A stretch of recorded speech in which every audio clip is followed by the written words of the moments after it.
Bismillahirrahmanirrahim. Assalamualaikum warahmatullahi wabarakatuh. Allahumma salli ala Sayyidina Muhammad wa ala alihi wa sahbihi wa barik wasallam. Alhamdulillah, insyaAllah kita akan lanjutkan dari pembahasan tajuk kita yang lalu, iaitu Surah An-Naba.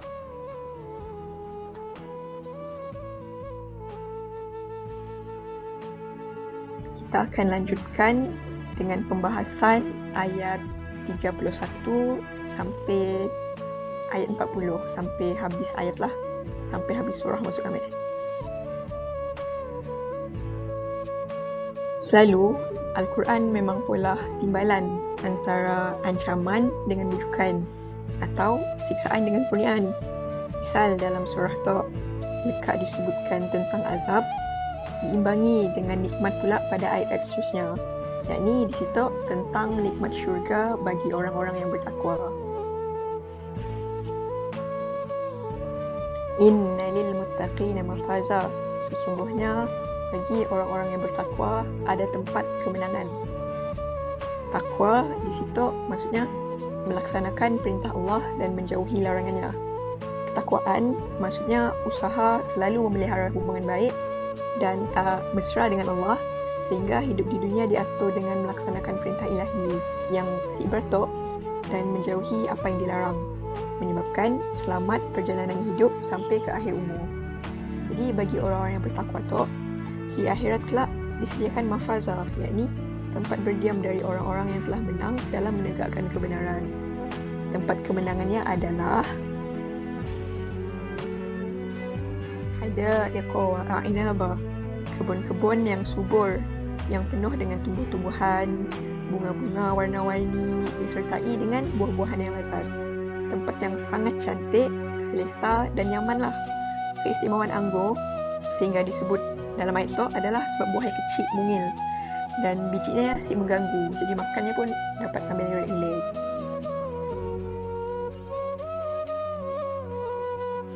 Wa kawa'iba atsraba, dan perawan-perawan muda yang sebaya.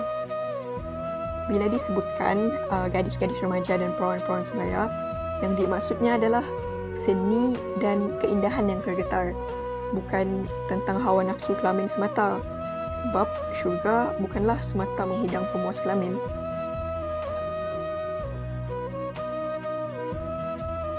Wa ka'san dihaqa, dan piala yang melimpah-limpah. Piala di situ bukan piala menang pertandingan ya, yang ada Johan dengan seperti tiga ya. Tapi piala yang dimaksud adalah gelas minuman kaki tinggi ya, macam dalam cerita orang putih selalu yang pakaiannya cheers lah. Macam tu, atau macam tu, atau macam tu. Jadi kelak di sia, minuman akan sentiasa diedarkan dan si pernah kekurangan. Gelas-gelas tu sentiasa akan dipenuhi oleh air minumannya. Jadi pertanyaan yang muncul, apakah di syurga kelak ada minuman keras? Jawabnya tentunya silah macam minuman di dunia yang akan polah mabuk dan hilang akal. Kaya lanjutkan dengan ayat yang membezakan suasana syurga dengan suasana dunia.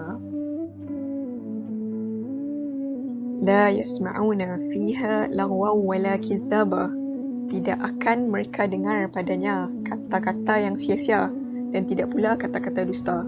Yang ada dalam syurga cuma kedamaian fikiran, ketenangan dan ketenteraman. Sedagilah dengar kata-kata yang sia-sia ataupun kata-kata bula untuk keuntungan peribadi, macam ni yang selalu dengar di dunia tu. Kaya diingatkan lagi sekali bahawa semua nikmat tadi ya adalah jazaa'an min rabbika 'ita'an hisaba, ganjaran dari Tuhan engkau, pemberian yang cukup tersedia.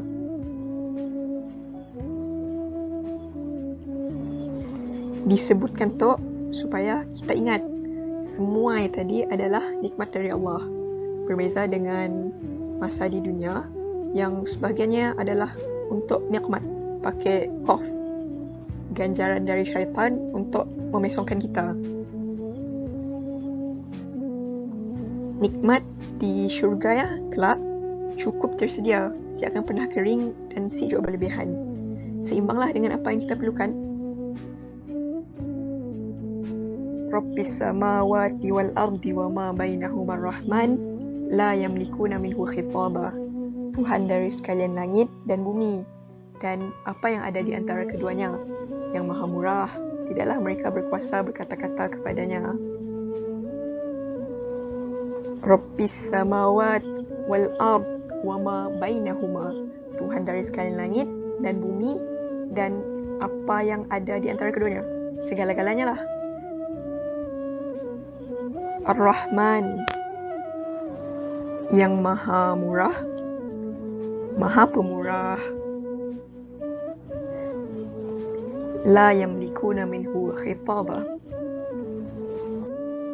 Tidaklah mereka berkuasa berkata-kata kepadanya. Maksudnya kelak akan dirasakan betapa hebatnya kebesaran dan keagungan Allah, Tuhan sekalian alam pada hari tersebut. Sampai ada seorang pun yang sanggup bercakap. Mulut semua tertutup, ditambah rasa terharu menerima segala nikmat kurniaan Allah yang sangat tinggi ya. Di part akhir, yakni di hujung surah, dihuraikan pasal keadaan alam malakut ataupun kerajaan Allah dan kehebatan kekuasaan ilahi pada saat yang kelak. Yauma yaqumur ruh wal malaikatu saffa la yatakallamuna man adhina lahu ar-Rahman wa qala shawaba. Di hari yang akan berdiri roh dan malaikat berbaris-baris, sedang dia adalah berkata yang benar.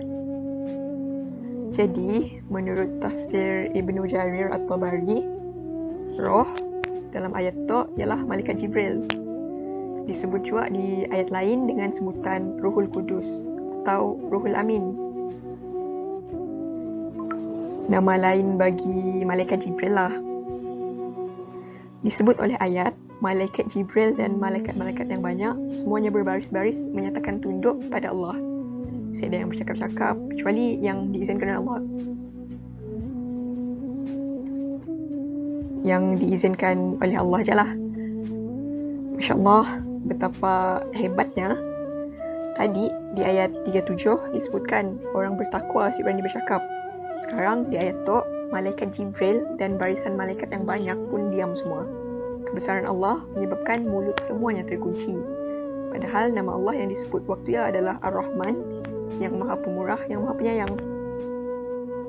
Sesetengah ahli tafsir mengatakan bahawa yang dimaksud dengan roh atau malaikat yang tadi adalah permohonan syafaat bagi hamba Allah, kalau diizinkan olehnya lah. Jadi, untuk menghilangkan keraguan dalam hati orang-orang mukmin yang imannya baru-baru mau tumbuh, maka turunlah ayat berikutnya. Dzalikal yaumul haqq faman syaa'a ittakhadha ila rabbih ma'aba. Yang demikian itulah hari yang benar, maka barang siapa yang mahu, dipilihnya lah kepada Tuhannya jalan kembali. Al-Yaumul Haq, iaitu hari benar. Hari yang perlu kita ragukan lagi kebenarannya. Macam ni kebenaran kehidupan kita sekarang, benarnya maut dan benarnya janji-janji Allah. Semuanya adalah benar dan kenyataan. Perlu kita ragukan lagi.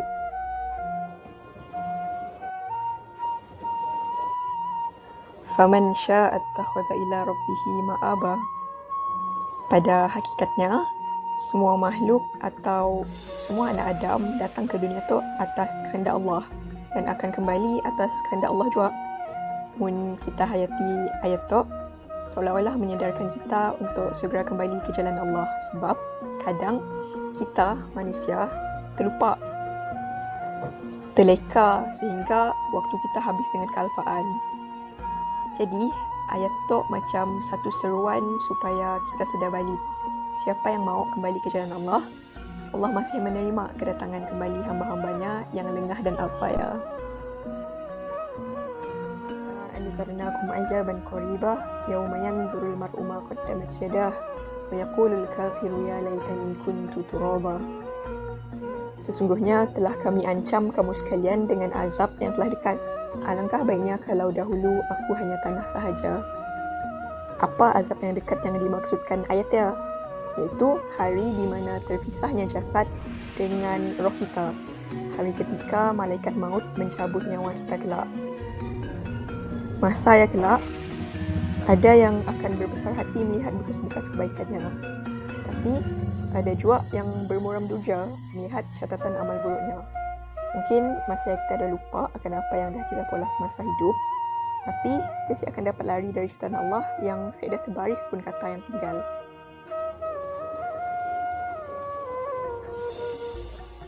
Wa yaqulul kafiru ya laitani kuntu turaba. Ya laitani kuntu turaba. Alangkah baiknya kalau dahulu aku hanya tanah sahaja. Muncul penyesalan oleh orang-orang kafir pada masanya. Setidaknya berkata, lah dulu aku tak cuma tanah jak, si sempat jadi manusia. Tidaklah aku menghadap tekanan kehidupan dan si akan aku rasakan hidup di alam barzah tu. Tapi semuanya dah terlambat. Sesal yang si ada gunanya lagi.